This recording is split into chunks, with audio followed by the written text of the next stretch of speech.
Social advocacy and activism. A lot of social welfare policy is devoted to vulnerable populations. Addressing economic inequality needs to be a top priority for policymakers.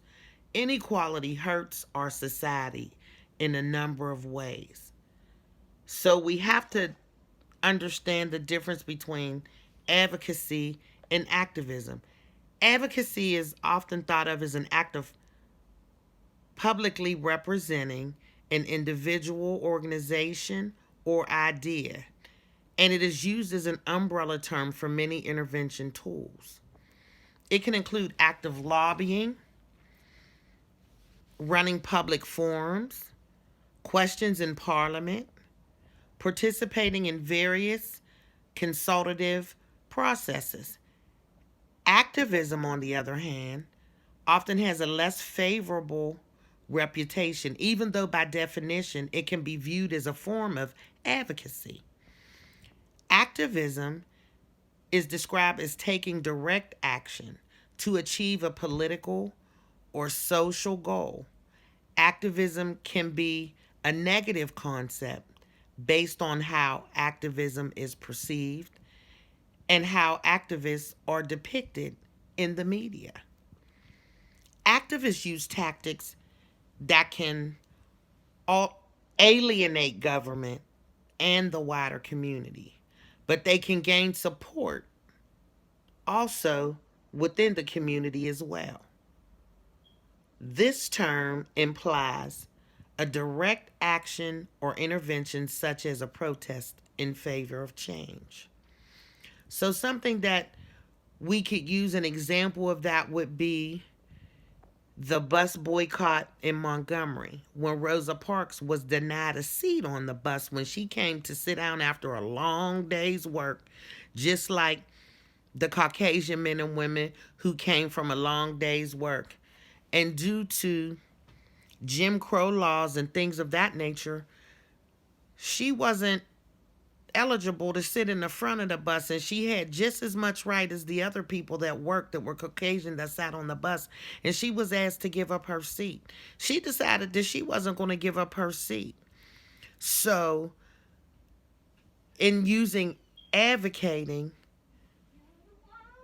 the people of the African American culture in Montgomery decided that they would come together and that they would sit down and figure out a plan of how to make the local government, the state, the national governments listen to them. So, in advocating, they reached out to people to sit down with them and talk about it.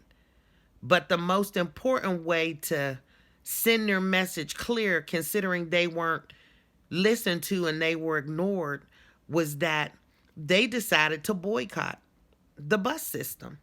So, in doing so, they rallied together, and those that had cars would ride. The people that didn't have cars, to and from work if they could. Most of them would walk to go earn their wages. And they just decided that until the people of Montgomery government heard them, they would continue to boycott. And so they were advocating for change. However, the activists, they were considered activists because they stood firmly in what they believed, and the direct action that they took was to boycott the bus system. So they were labeled as troublemakers and people that wanted to cause problems. And so, with that being said,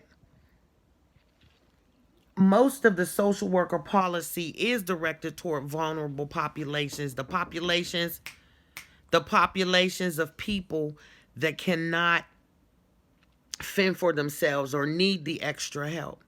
And so our job as social workers is to help them in all the ways that we know how. The policy utilized to help the oppressed groups So first they have to identify problems that affect social functioning. Then they have to define the problem as a public issue. Then they have to analyze their findings and confirm evidence. They have to provide the info to the public. They have to study alternative solutions. They have to prepare initial policy statement that identifies the goals that they're working towards. So there's many steps in formulating policy to help the oppressed people. And in social advocacy and activism, the two do go together. Activism is direct change, and advocacy is sitting down and just continuing to keep going back and keep going back and keep having conversation. Thank you.